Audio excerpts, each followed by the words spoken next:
Mm-hmm. All right.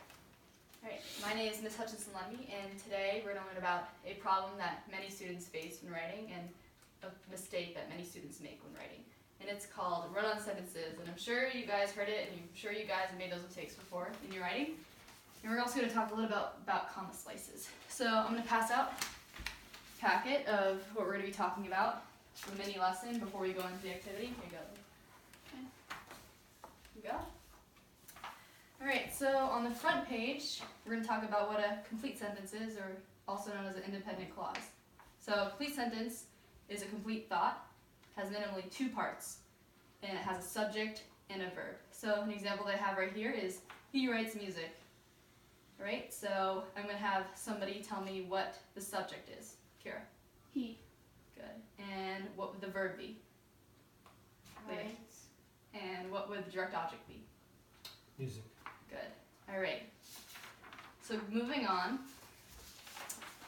So we're going to talk about run-on sentences. And a type of run-on sentence that we're going to go over is called a fused sentence. And who wants to read the definition for me? Kira. A fused sentence consists of two independent clauses, but both the comma and coordinating conjunction are missing. Good. So an example of a fused sentence that I have right here is, she writes the music, he plays the guitar.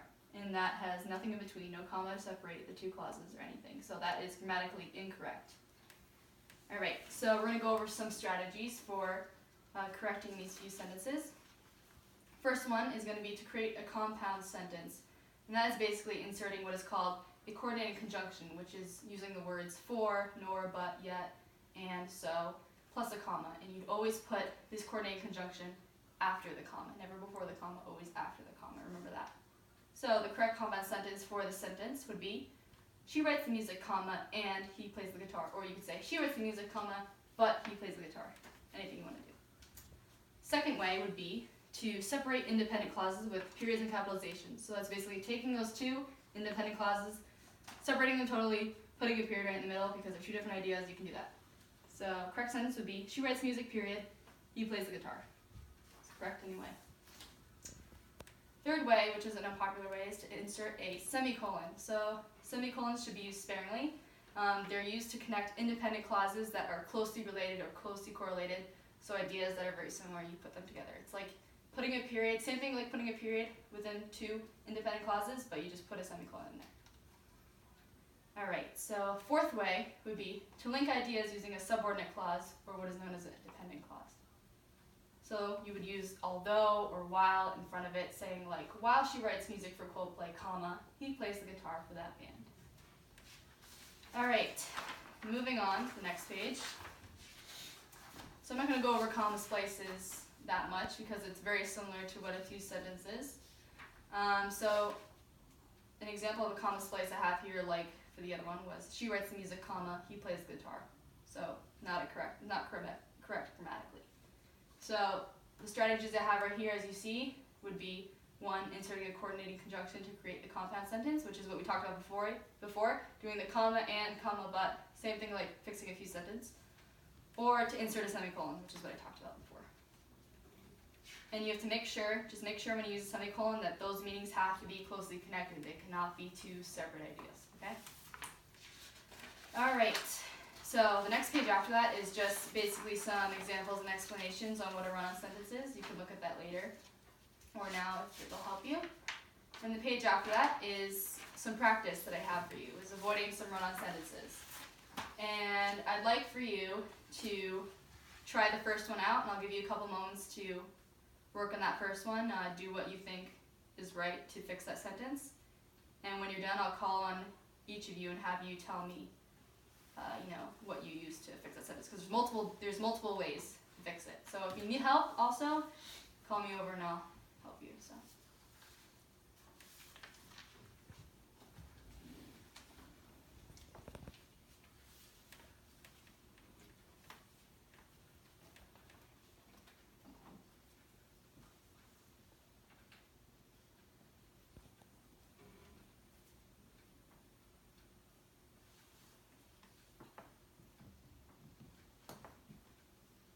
Just put your pencils down when you're done, so I know you're done.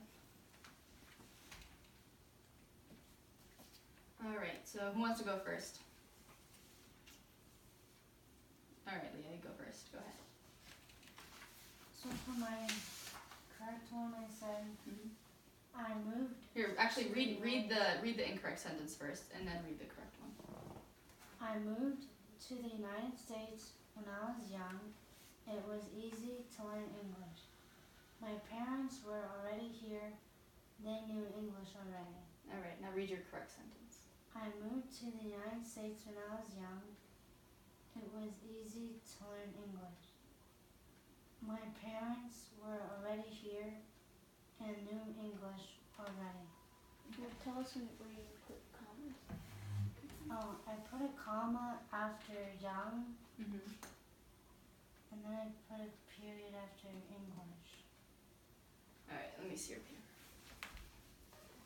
All right, so you said I moved to the United States when I was young, comma, it was easy to learn English, period. So when you said that, that was actually a comma splice right there. So when it says right here on the paper, I moved to the United States when I was young, comma, you will put, I moved to the United States when I was young, comma, and it was easy to learn English. Because if you don't put and after or but after that, it's still a comma splice.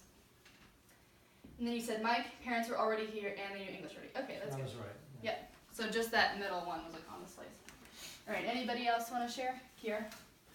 Alright, mine was different. I moved to the United States when I was young, comma, and it was easy to learn English, period. My parents were already here, comma, so they knew English already. Good. Dad, you want to share yours? I moved to the U.S. when I was young. Period. I was young and it was easy to learn English, and my parents were already here. They knew English already. Good.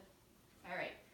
So I'm gonna have you do the next two, number 2 and number 3, by yourselves. And if you have any questions or if you're struggling with something, you call me over and let me know.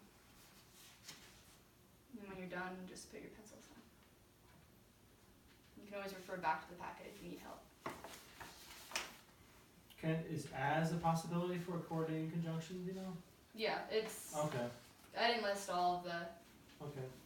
Is types on since? there. Okay, I put that. Those are just some examples. You can use. There's a lot of transition words you can use. Alrighty.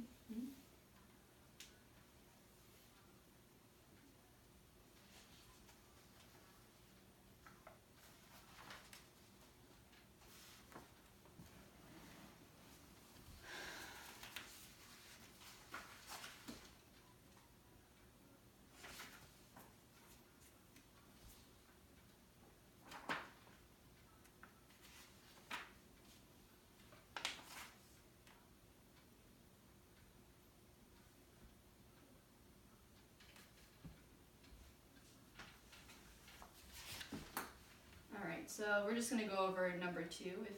I'll just have one person share what they corrected. Yeah, Kira. Okay, I did. Juan and David recognized each other, comma, since they had been in the first grade together. Good. And actually I'll have one more person share. Who wants to share? You wanna share, Leah? Okay, go ahead. Juan and David recognized each other, and they have been in first grade together. Did you put a comma before and? Yeah. Alright, good. So that's correct as well. Alright, so this last time we went over run-on sentences and what few sentences are and also comma splices, and we talked about how to fix strategies for fixing those, like semicolons, using conjunctions like